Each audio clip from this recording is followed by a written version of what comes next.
Hi, Linda.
Let me give it one more minute here, then we'll get started.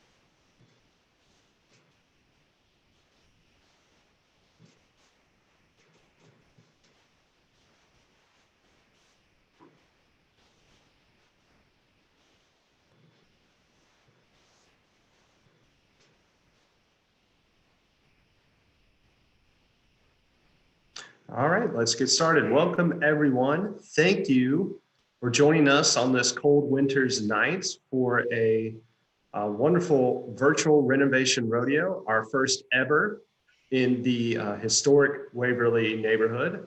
I hope all of you are warm and comfortable in your homes, ready for a fun night of exploration, discovery, and history here at 1320 Height Street. So my name is Charles Calhoun. I'm the development coordinator and staff liaison for Palladium. Palladium is our young professional and young at heart volunteer and fundraising affinity group with Historic Columbia. And as you know, Historic Columbia, we are the stewards of history in Columbia and Richland County. And with that, I'd like to also, before we get fully started, with it being that time of year, we are once again doing our gift of membership, give the gift of membership campaign. If any of you would like, if you know someone who would benefit from a membership with Historic Columbia, membership includes tours of our historic homes and houses, and our gardens, and discounts and access to exclusive events along with other content. Then perhaps consider giving that person a gift of membership. Membership starts at $50 and lasts for 1 year. If you are interested in purchasing a gifted membership, you can visit our website, historiccolumbia.org. You'll find more information there. Gifted memberships include an Historic Columbia t-shirt and can be arranged to be picked up at the Historic Columbia gift shop at the Robert Mills gift shop, starting this Thursday, running through Saturday, 10 a.m. to 1 p.m. Any gifts that are purchased after December 19th will be available for pickup beginning in January, as we will be, as our gift shop will be closed in between those dates. We also want to thank Craft and Draft. I hope some of you were able to pop by either their Divine Street or their Irma location and pick up a themed 4-pack. I see some thumbs up there, or a wonderful bottle of white or red wine. Some of you have seen the description of those beverages in the email we sent earlier today. We're hoping to continue that partnership to utilize partners in our community to enhance the experience here as we continue in this virtual world of historic programming. And so we thank them, and I hope all of you, those of you who are able to pick those up, I hope you enjoy and have some for me. And so from here, I'll go over some presentation how-tos, how this works if this is your first time joining us for the virtual Renovation Rodeo. Should give the disclaimer here at the beginning. We do record all of our virtual events for just documentation's sake and for sharing on virtual platforms going forward. We will keep y'all on mute for the initial tour of the house. But if you have a question throughout the presentation, whether with the exterior or once we move into the house, there is a chat function at the bottom of your screen. And please feel free, you can either ask the group or you can chat me directly. And I will review those questions and ask them as the night goes on. I can communicate directly with our hosts and our presenters here. So that's how we can take care of that. So that goes over the how-tos again. And if you have any questions throughout, please feel free to email me. I'll drop that here. Just make it easier rather than having to go through everyone's email. There you go. So if you have any issues, please feel free to email me. I've got plenty of screens going on up here. I can catch on that. So now that we've gone through the event details and the technical stuff, I'd like to go ahead and introduce our first presenter, Hardy Childers. He is the co-chair, and he is coming out the door now. He is the co-chair of the Education Committee for the Palladium Board. So he and the other chair, Caroline Jackson, who's a new member to our board this year, they are responsible for identifying sites and providing research and fun facts. And so I know Hardy has impressed every single Renovation Rodeo, virtual or not, he's done. So I'm sure y'all are in for a treat, and I'll turn it over to him. Good evening, everyone. So what was Waverly before the neighborhood? Well, it was a plantation named Waverly Plantation. And why was it called Waverly Plantation? Well, at the time, Sir Walter Scott's novel named Waverly was super popular, and you'll see that many places were named after that novel. There were towns, other plantations. I'm not sure if this one was named after that, but it might have been named after a location that had been named after the Sir Walter Scott novel. No records indicate it was a working plantation. I don't know exactly what work was done on here. But after Columbia was parts of Columbia were burned during the Civil War. After they were starting to develop again, Southern Railway built a shop 2 blocks west of the Waverly neighborhood.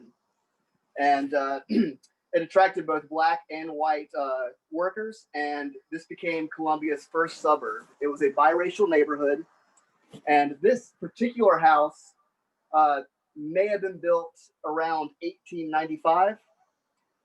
At the turn of the 20th century, this neighborhood was 66% African American. It was officially annexed into Columbia in 1912. And this house shows up in the newspaper records beginning in 1910. Whoever was living here at the time lost their gold pocket watch and put an ad in the state newspaper asking it to be returned and that there was a reward.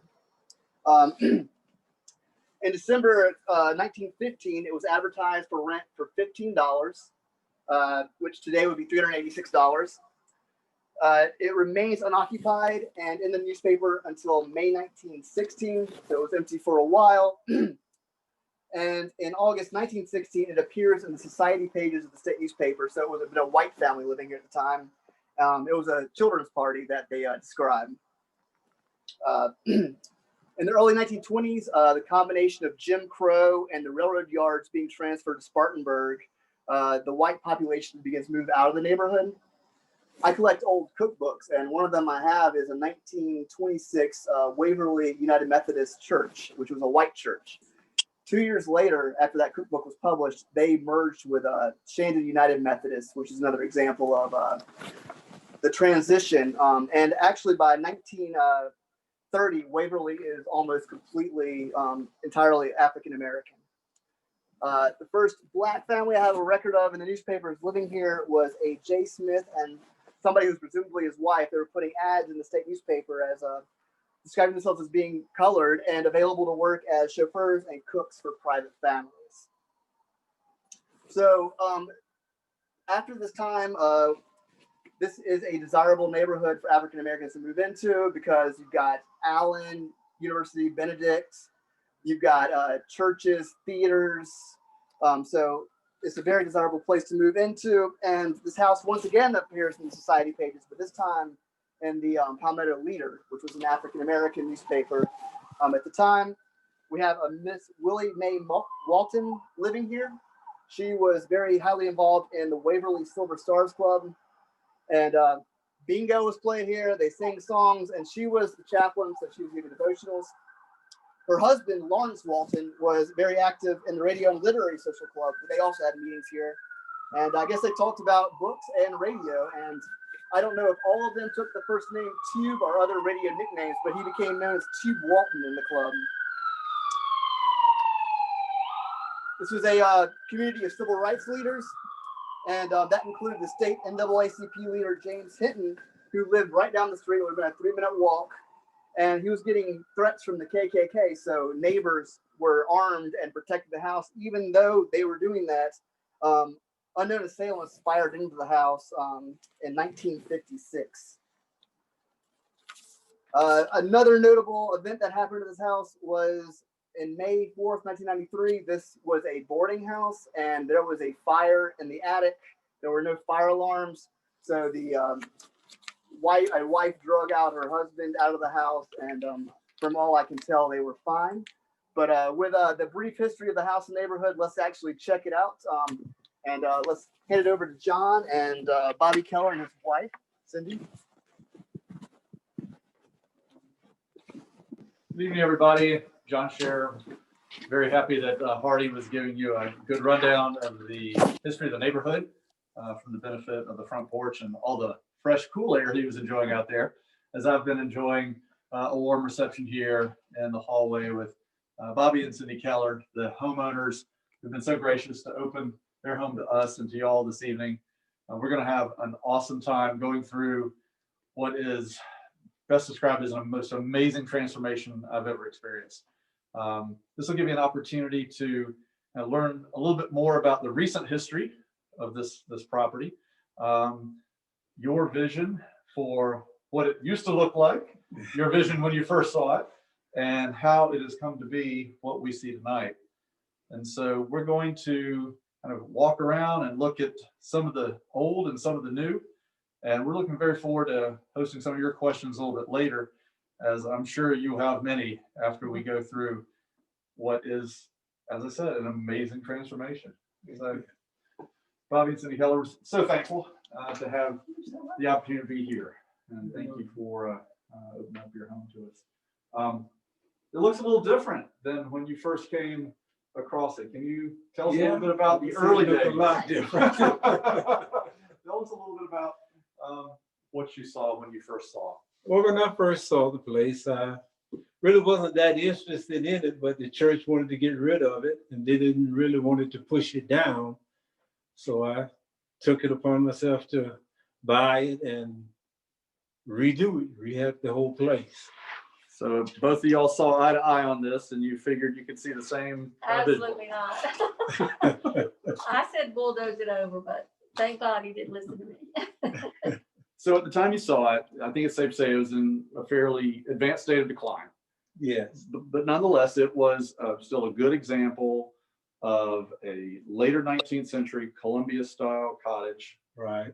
Usually are 5 to 6 rooms. I believe this one was 6 rooms. Hardy, I think, found out information about it was a 6-room property. Yes, it was smaller rooms and it was stressed out. It wasn't a 2-story Right. building. It was just a 1-story. And So this one's grown up and out and Up then and out. in complexity. So, and much bigger rooms okay. than it was. That's actually something that we will want to touch on because most of the structures at that time were, particularly cottages this size, had modest sized rooms by today's standards, but you've opened up some of those spaces to make it a little bit more contemporary in the field. But in doing so, you've nonetheless kept some of those historic attributes, some of those character defining features. And we can proceed from the hallway, which we're going to see again. We're going to be coming back and forth, but I was welcomed into what would have been most likely a parlor originally, and you've turned this space into a rather expansive kind of master suite. So why don't we step in and talk a little bit about what you've done here? Well, I came in here and I always dreamed of having a master suite with a sitting area. So I came in, I took the wall out between here, the 2 chimneys, between the chimney there, and opened this out to a master. And redid the ceilings. And my wife tell you what her octagon. She's a Montessori teacher, so she has all of this. And I just wanted every ceiling downstairs to be different. So this is what I came up with. I had a lot of 8-foot molding. So I cut it up and used it around there like that. And for the benefit of everybody who's with us here tonight, tell them a little bit about your career and how you've come to do so much of this and how you know what to do. Well, a lot of this was my brother was a carpenter and I was young, just having fun. And I went to work at Shakespeare, Columbia Products, 65 cents an hour. And he stayed on me to come and learn this trade. He said I had my chance to go to school and I didn't. So learn this trade. And he always told me that a trade is just like a college education or better. So he was the backbone of the family. So I had so much respect for him. I went to work for him. And then I was doing a little thing, wasn't doing too much. And he told me I'd been doing this for a couple of years and I really need to learn this. But I really didn't want to do it. I would get mad and say things to him. He says, I'm not going to fire you because one day you'll thank me. And I did. And this was the result of learning it and just never stopped. Well, I would say based on the conversation you and I've had, that you weren't a single major, a double major, but probably a quadruple major, if not more so, because we're not just talking about one trade. You were able to master many. Yes. And in doing so, that is something that led to a career in construction and a successful business and being able to not just help others, but apply those skills in your own properties as well. Exactly, my own properties. And one of the companies that I work for, he said the reason he don't question me or work me because he only have to call me and he don't have to call anybody else. So I was real valuable to them. So one stop. One stop. Well, getting back to what we were talking about a little earlier, you chose to keep the original wood floors Yeah. in this space and in the adjoining room across the hall. And you didn't do a whole lot to them other than just sanding them. So, Sand them and refinish them. That was it. so we still have, though, a feeling of that kind of patina that you get, you know, with age. Right. And the same thing can be said with the mantle. You said Right. it was painted, but Then I stripped it down. stripped It was down. original. Yeah. But you know, some of the things that I really like about this, and it's a little bit difficult to see, but you can actually see like the chamfer in the pilaster here, and just some of the delicate molding. It's, as soon as I came in here, I just kind of fell in love with this, and I love what you did by opening up these opening up these walls. Mhm. For those folks who don't have a historic house, they think of probably contemporary construction. They think of maybe 2x4s and sheetrock and stuff like that. Right. But what did you deal with when you opened up this wall? What were the materials? What was the wall like? There was the old pine. It wasn't like 2x4s. They was more like 2x6 because they was thick and was rough. Which was all still good.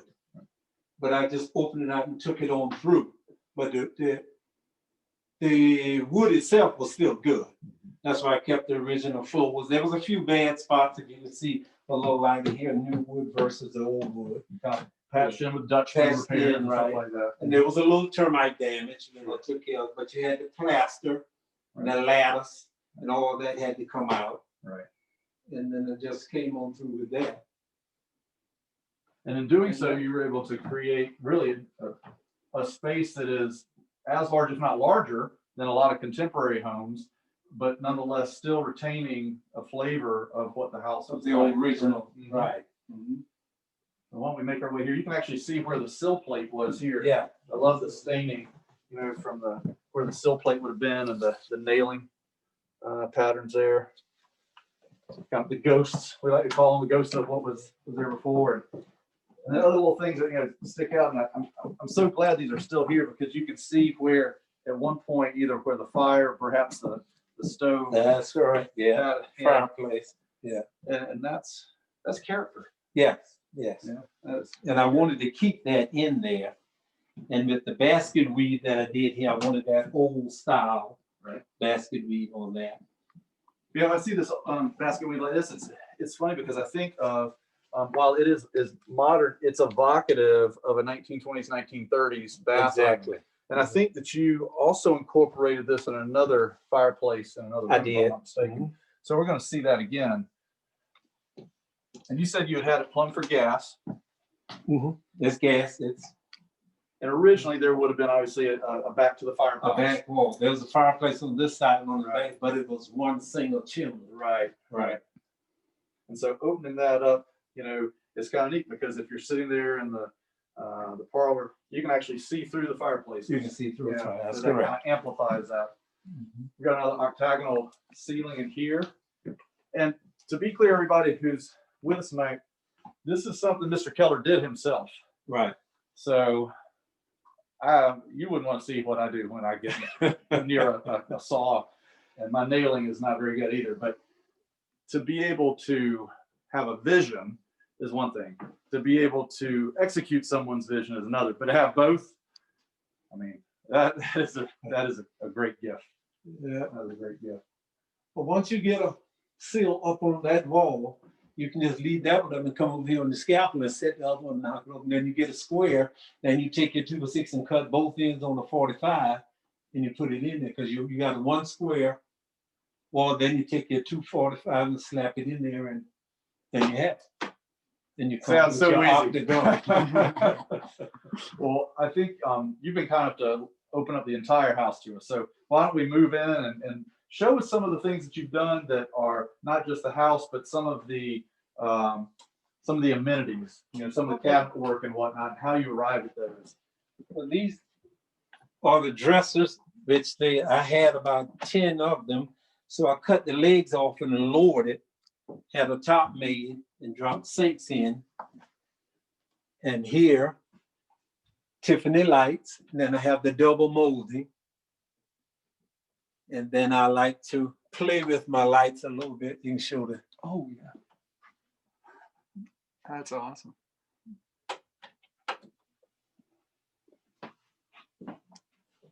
And you have, I put in the shower here. That was about the size of the closets that was in this house. It wasn't quite that big. There was no closets. And I built the window there with the stained glass in it. You have a jacuzzi. One of the things I really like what you did too is you've got the tongue and groove beadboard. And the beadboard is such a kind of ubiquitous building finish seen in Columbia and throughout the United States during the later 19th century all the way up through the 1920s, 1930s. And it's obviously come back into vogue over the past, decade, 20 years. And it is very popular, the beadboard. Right. They're using that a lot now. In your closet. In your closet here, collect a lot of things that some people would just throw away. These are actually buffet cabinet tops, and I cut them off and put them down in there like that. These are entertainment cabinets, TV cabinets. I put one down, turn one upside down, remove the heavy molding from the floor and made a baseboard to go on the bottom. And I had a space here, so I took one and cut it in half and put it right here. When you showed me this, Bobby, the thing that really struck me was you're asking us to come in, you're welcome us into the closet, and you have essentially, through your handiwork, through your skill, created a chifforobe that would have been the closet when this house was new, because they didn't have actual closets. They did not have closets. They had a little small place for closets. So you have a closet within a closet. Right. You have your built-in ironing board. And I love this because this is what so many people would find in their 1920s, 1930s, exactly, right. in their cottages and their bungalows, often in the kitchen. Yeah, often. And I can't tell you how many times I've found where people have ripped out original ones and thrown them out to the street. Yeah. Sometimes they keep them as spice racks and things like that. But I was really excited to see if you have that. I have a few houses I did, and then the old telephone rack I've made. Oh yeah, things into them like that. We're stepping from the master downstairs bedroom into the hallway, and this space obviously has been transformed through the addition of marble tile, the wainscoting that you have. Was there any kind of wainscoting in here before? No, there was just a wall Just and plaster. And they had a little chair rail, and I have some old pictures of that. Okay. And but this was the original width of the hallway, because it was kind of like a boarding house and all of that. So I came in and I put the barrel ceiling in, right? Because like I said, I wanted all ceilings to be different downstairs. And I put the light in there to block off the upstairs going into that. And one of the things we talked about earlier is the 12-foot ceilings allowed you that latitude. Exactly, allowed me that to get the barrel and the ceiling that's in the other one too.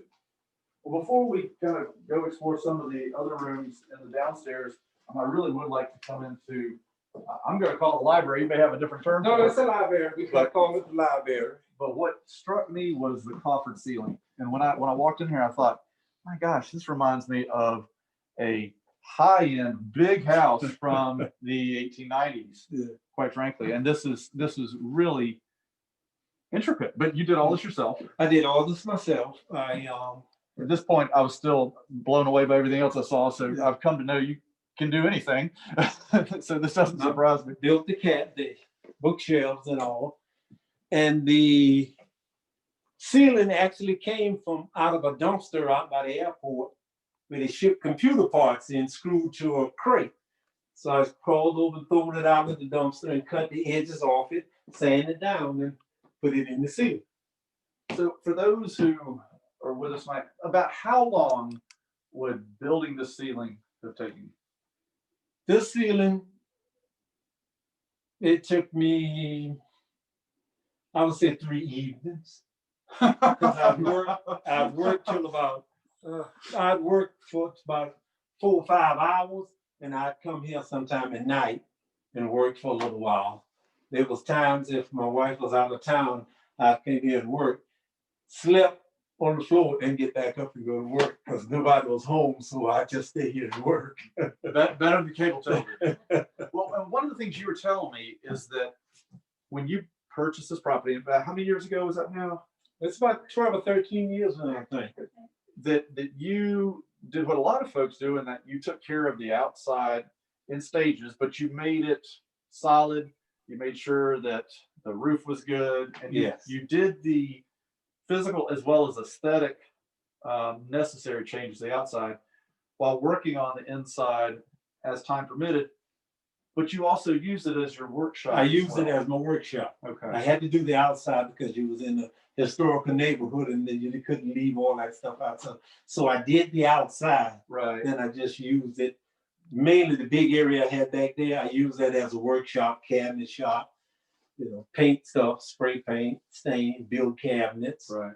And then I felt I was getting a little old, so I had to finish it up.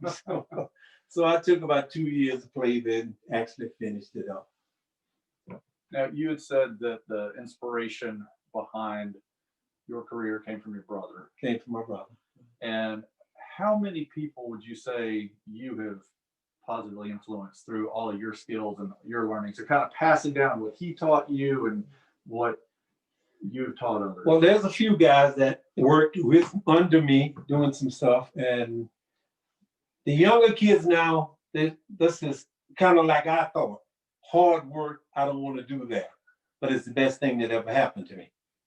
You know, so there was a few kids that I took under and trained them to do certain things, and a couple of them are doing real good, you know, on their own. If you need another protege, I might know one. Well, let's go into the back of the house and explore that area. You had said that you made sure that every room, every bedroom has a bathroom. Every bedroom has a bathroom. And so we're looking at 5 bedrooms And 5.5 and baths. 5.5 baths. There's your half bath right there. Right, right. Yeah. And this is the space where you retained another mantle, Right. albeit a different one. This one has some nice columns in it. And this is where you integrate that basket weave tile, not just into the bottom of the fireplace, but also in the fireplace surround, Right. and not just the hearth. And you see a big walk-in closet there. And that's what I made sure that you had nice, good-sized closets. Right. Then you have your bath here. And did all the tile work yourself. Yeah, I had one guy to help me with some of it. But most of it, I just took my time and did it myself. One of the things that struck me too, and I think this is something that might stick in folks' minds when they're either redoing a house or maybe having a house built, is that even a space, and this is not that small, but it's smaller than the other rooms, but you don't feel it because of the height, because of the different facets of the ceiling. And so it feels very gracious inside. You have your shower back here.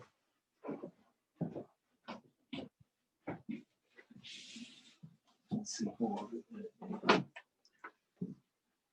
Wow, it all matches. Yeah, I know. And you also have that in the ceiling back there.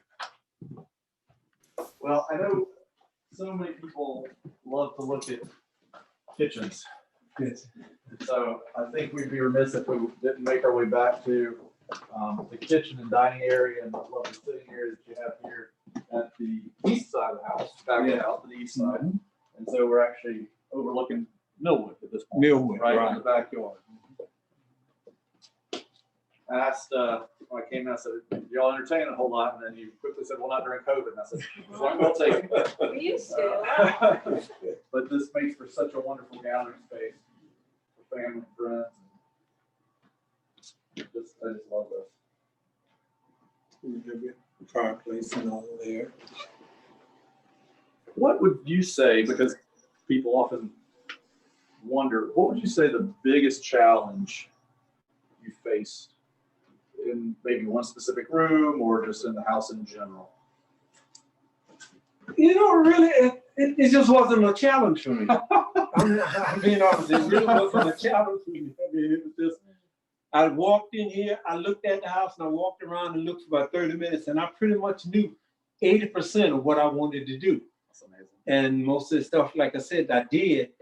I had it in the warehouse already. The windows, the doors, all the molding, all that was in the warehouse. Well, Jonathan, we have a, go upstairs early. Oh, yeah, do we have a question? Your questions? We- see the dining room? yeah, Oh, since yes, we're, dining room, I'm sorry. yeah, since we're chatting about how difficult or not difficult the renovation was, Bobby, a few folks would like to know, what is your favorite room in the house that you renovated? They're wondering, what is your favorite room in the house that you renovated? Oh, I would have to say this room and the bedroom. Okay. It's kind of, all of them is kind of, in the dining room, I love toying with the molding and stuff like that. You know, it was a little challenge with the molding, but Let's go take a look at that. Yeah. I love this because the molding actually, it theoretically has a plate rail up top. So you could, if you wanted to. and I wanted to, but the wife wasn't too Okay. cool about that. I can put you can give a response. So, you worked with Cindy on some of the furnishing. I can't help but believe that you picked this table, perhaps thinking about, oh, you picked the table? Actually, this table was a lady that was being put out of the house in the warehouse and kept a lot of stuff for her. And she told me if she didn't get it in 3, that I could have it. So a lot of the stuff. Well, and this was one of the tables, and there was a few other things.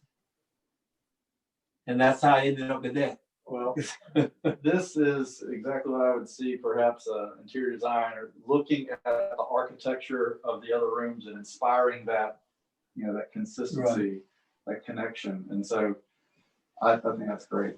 And then, like I said, most of my lights came from Lowe's, but it was discontinued. Uh-huh. And that's how I get that. That's great. John, we have All another my question colors here. I think we have another question. Did Bobby use any historic incentives to help with the project? The question, Bobby, was, did you use any historic incentives for the project? In other words, like Bailey bill or anything like that with the rehabilitation of historic structures? Well, actually, I came up working for people who had houses with this, so I'm she's more, new style and all. Okay. I like the old style, all the molding and all that. Sure. So that's kind of like, when I came up, this is what you had. A lot of people are not doing this now because it's costly, right, and it's a lot of work. But when I'm doing it myself, it's not as. So that was kind of the inspiration behind the aesthetic. But as far as making the project happen, there wasn't anything that you necessarily accessed through the city to say, okay, we're going to do this work. We're doing a historic neighborhood. Is there any kind of grant or anything like that where you did? No, I didn't have no kind of grants or anything like that. I just. Gotcha. Yeah. Well, you're going to show me upstairs early. While we're walking upstairs, John, Yes. we could ask, what is Cindy and Bobby's favorite historic feature of the house that they realized throughout the renovation? All right. This question's for both you, Cindy, and you, Bobby. What is your most favorite historic aspect of the house?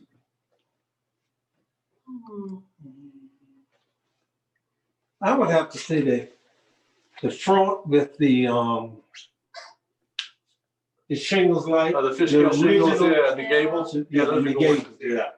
I like I wanted to keep that. Yeah. I like that, Yeah. and I wanted to keep that. Yeah. Which they make that now on new houses, but it's more of a plastic. Right.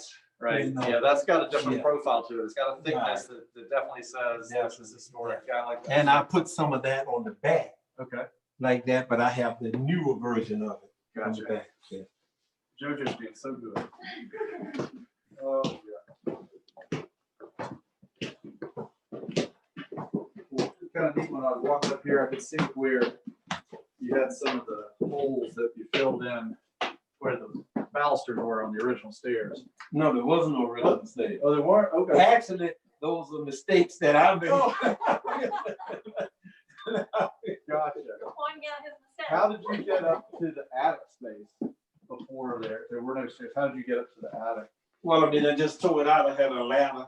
I come up and this was the back of the house and I that see. was just the attic. I see. Yeah, but you didn't have a place really to get up in there. You could get in from down there. So on this level, you have, if I'm not mistaken, 4 bedrooms? Three bedrooms, okay. And then you have your entertainment space, and we'll see Right. that. This is one of the bedrooms. Casuals, bedrooms here. You have your entertainment cabinet. And up here, you have your shower. Your toilet is on this side, which I'll show you from the other side. And you have a large closet here, mainly my junk room. Oh, wow, I think it was way back there. Yeah, I think the cottage, rather the closets in this cottage now are gonna be the source of much envy because you can never have enough storage if you start Right. being able to ensure ample storage space.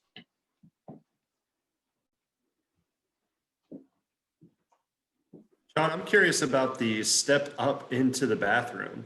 Right, I was talking with Bobby about that earlier, the step up into the bathroom, people were wondering about that. Well, it was allowed to get the plumbing to Right. flow down. Right. You have to get the bottom of the shower and everything to have the fall on the plumbing. Yeah, so the height in that, the difference of a couple stairs allows for the installation of the plumbing, because you obviously have to take care of the toilet and Exactly. and the sink. Or And this room is what my wife called it, the ghost room.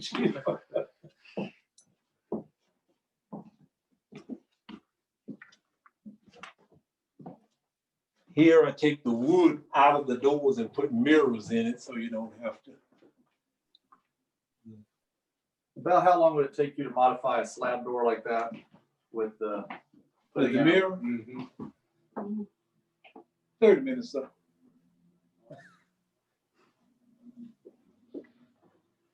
And you have your bath here.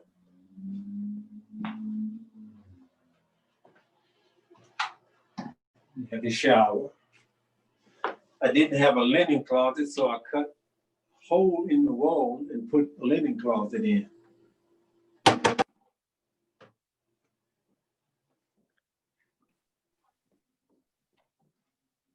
gonna show them one of the best, Yeah, and just in case your plumbing gets clogged up or something, you can always use this. And the story was you found that at a sale at a local church. At a local church. Just don't forget to take it out Yes. early in the morning. Yes. Best seat in the house. Moving across the hallway upstairs, we come into, You have another laundry room. You have 2 laundry rooms, laundry room upstairs and laundry room downstairs. and that's such a common feature now on so many houses, new construction. So to be able to accommodate it in a historic building is a nice feature. And this is your upstairs master.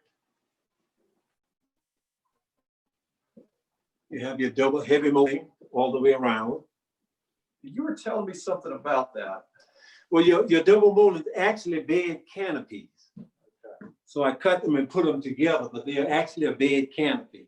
The same thing that's over the fireplace down in there, that's a bed canopy, but I cut it. And in the bathroom downstairs, that molding is actually a bed canopy.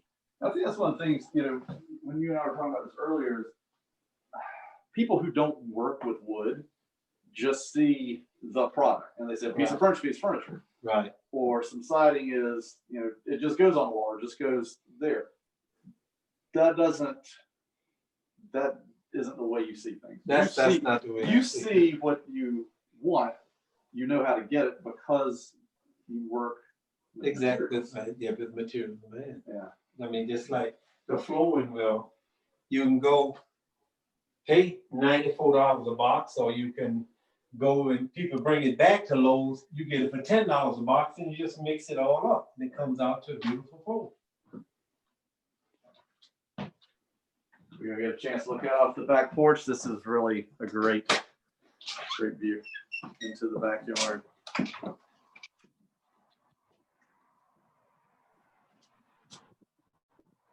And the light. That looks good. I love the rock garden down there. That was my wife's idea. Good job, City. That's awesome.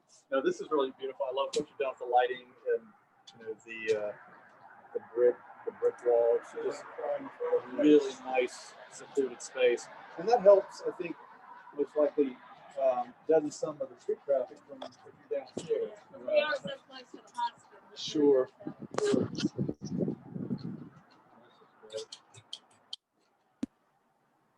That's one of the things too that you can bring up. This property, this home, is so close to so many important things, whether it's grocery shopping or the hospital, downtown historic Columbia, you name it, right downtown, Trader Joe's. So you can easily really negotiate downtown and Forest Acres, right where you are. Yeah. Yeah. I don't think it was mentioned, but the bricks made that were used for the You walls have were all found in the backyard. Bathroom here. Again, another one of the dressers that I had, and I cut the legs off of them. Cut the legs off, have a top made, then put them in.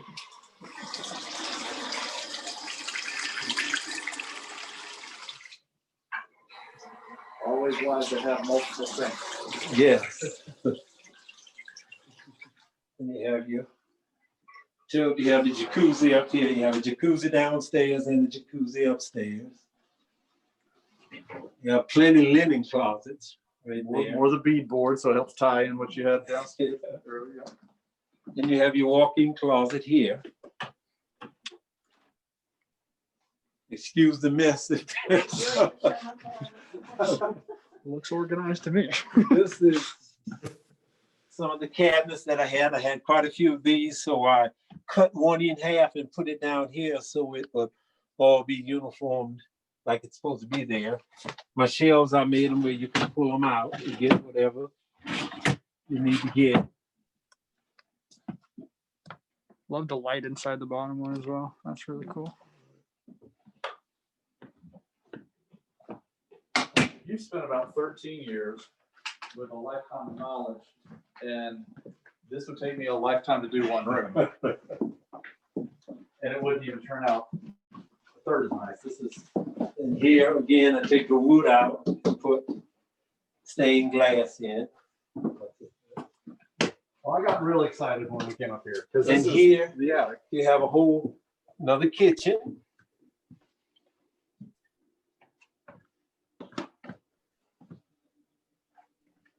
And this is the other bath from the other room. This is this is the only bath that shares a bath with the theater room, entertainment room.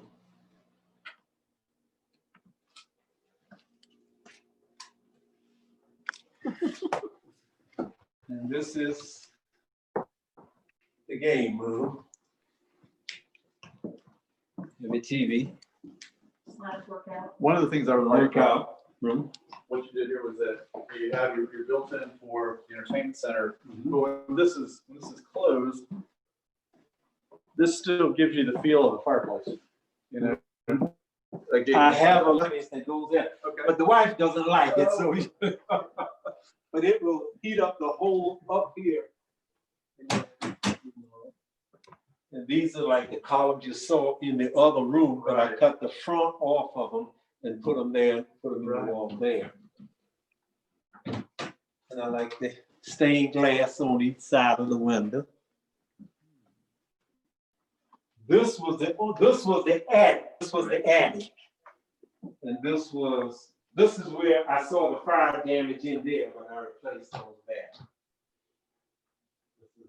John, I think we got a real timely question here. Okay, time to the question. Yeah. We're seeing all these beautiful, ornate, unique wood features all throughout the home. And folks are beginning to wonder, how did they get there? Were they repurposed? Bobby, did you build them? Were they from previous projects? The question was, people were noticing all of the different moldings, particularly some of the elaborate ones like this. They're asking, were some of them here? Did you have them from other projects? Did you repurpose them? No, none of them was here. So all of that was added. Some of them came from pieces of furniture that you've repurposed. Right. Some have come from other projects because obviously he's in construction and he knows people. And that's one of the nice things too is there's I'm sure a lot of people have heard of Sissy's Furniture. Well, a lot of the stuff is entertainment centers that was made. See, sometimes one part is made one place and another part is made another place. Same thing with the car. composite. Yeah. So sometimes before they stop making it on that end, they have made several of them on this end. Sure. So it goes to the damaged furniture stores and discontinued stuff. And I know where they all are, and I goes and buy it, and I recuts it and redesign it to whatever I want to do with it. Right. I mean, I think that's one of the things that is so amazing is you've arrived at something that is uniquely yours, and you've done it in a way that is not just illustrative of your ability in construction science, but also you didn't break the bank doing it. Definitely I didn't break the bank doing it. but that's savviness, and that's something that comes just with experience. And just like I said with Lowe's, when Lowe's changed stuff they want to get rid of it and they want it out of the store. But the Tiffany lights, I don't pay $20 for them. You know, because Lowe's want it out of the store, and if they don't get it out of the store, they actually throws it in the dumpster, and you can't go get it. Charles, let's open up the floor to some more questions while we're up here in the entertainment center. We can entertain some more questions. Have y'all talked about the square footage, what it was and what it is now?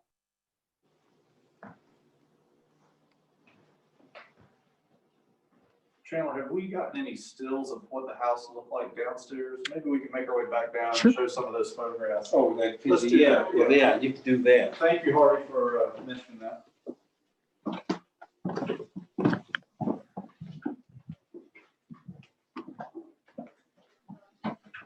We're going to make our way back down to the first story. There are no squeaks on this staircase. This is tight. That is a good question about the change of the square footage. Square footage, you said it's about 5,000 square feet now, that's correct? Based on, this is just kind of a guesstimate on my part, I think you're probably looking at about maybe 1,850 square foot cottage beforehand, give or take. So Kit, you'll bring it out for another That'd be light? great if you could. This is what it was when it started. that's the back side of the house. That was the back side. And then we have the front side over here. Now this is a, That's the original front side. so I don't have my glasses on. Yes, I realize what that gets me. So you had raised seam metal here. You've got your fish scale shingles that you retained, and then your 2/2 windows. It looks like there probably was an entrance with side lights to begin with in a transom, but were those painted over or just boarded over? It was just boarded. Just boarded over at that point. Yeah. And this is a style residence that you would have seen in Waverly. You would have seen it in Arsenal Hill. You would have seen it down in the Robert Mills Historic District and so forth. That's what it was originally. Mind blowing. And now this is that same picture. These are the back of The back. This is the back. And that's the back. As I said, just a little different. Well, I think what we've seen here is a home that with every square inch has had inspiration applied and it meshed perfectly well with a life of skill, talent, and as you said, knowing how to work different materials, having a vision, and it's almost like being a master in a vocabulary. You said earlier that learning a trade is like a degree, Yeah. college degree. Well, as I said, And Goodwill, Salvation Army. good eyes for things, that's right. We had So we have, I know we must have some more questions, so why don't we field some of those now? yeah. So couple comments about good comments about the coloring in the hallway of the walls. Was that a historic choice, a preference choice? We're getting some questions about the choice of colors in the house, one of which was the hallway. How did you choose your paint scheme? Actually, my paint was $1 a gallon. You knew there was a bargain involved. And I go to the store and everybody knows me and they know I'm not going to pay them prices for it. So just like when you buy some paint, you don't like that color. Right. So you take it back. Right. Well, I go and get all that for $1 a gallon and I'll mix the color until I like. I mix them all until I like the color. Okay. And that's what I go with. Hey, if you know your color wheel, then you can mix your own paint. What are And the so far, my wife has been happy with the colors that I choose. So that hasn't been one of these hard stop moments where like, no. And my What are the sister, hallway- she'll see some furniture somewhere Yeah. and she'll say, this would go good in there, but I said, okay, if you think it look good, just go ahead and get it. She goes to Augusta to some of the thrift shops Right. and she'll buy stuff like that. Yeah. What what are the hallway floors made of? Hallway floors, marble? Tell us a little bit It's a about. granite. It's Oh, great, I'm sorry, I said. it's a marble. It's the tile center. Okay. They buy stuff from people that's going out of business sometimes, and he'll put it in the back and he'll tell me what he has, and I'll go back there and buy it all. I've actually done 3 houses from all this here. I think in shipping, that's considered OSD, over, short, or damaged. And that's where you Over, get short, with damage. over, short, damage. And like all the stuff that the windows and stuff like that, years ago, they would measure once and end up buying 3 times. And at the end of the year, they have a pile of stuff over there that they want to get out so they don't have to pay taxes on it. So I goes and buys the whole thing. I mean, that's how I do with Lowe's or any of them. I bought some lumber from Lowe's, gave them $1,000, but it was $10,000 worth of lumber. Bargain shopping. Bargain shopping. That's how I'm able to do it, bargain shopping. Are you completely done? Any more work you're gonna be doing on this house? Swimming pool and bath. She's talking about swimming pool. No diving off the second story. Well, that was a good question because you and I were talking about that earlier. I said, "Is there anything else?" You're like, "No, I'm done." And then you said, "I'm not done." Actually, I'll find something You'll else. find something, yeah. I saw a gate in a book with a wood fence and a gate in the middle of it, and I think I want to do that on the side. I have the gate iron door already. Yeah. So all I have to do, and the lumber I just got the other day, so I'm always doing something. I think you've inspired me to get into a little bit of trouble. And learn as I go along. In fact, I mean, one house off Rosewood I bought and redid it, and I had actually granite and on the floor, on the porch, and finished it and everything. And I won't tell you the profit. I paid $5,200 for it. Okay. But it was, Based on our previous conversations, I can imagine some of the calculus behind that. It did okay. Well, I would say that the urging of your brother and your listening to your brother did well. Oh yeah. Yeah, he was the backbone. I miss him out of, there was 10 of us and 6 boys, and there's only 2 left, me and my other brother. And You grew up in St. Matthews. Were you born? No, I was born in St. Matthews. Grew up in Columbia. Right, and that's the house I was born in right here. And you went to Lakeview. I went to Lakeview. We had a conversation about that earlier. So incidentally, Lakeview is celebrating historic marker was installed. Yes, and we actually own the school now, Brooklyn Baptist Church. We own the whole school. It went from 1st grade to 12th grade, and we owned it. And I love school. Lifelong learning.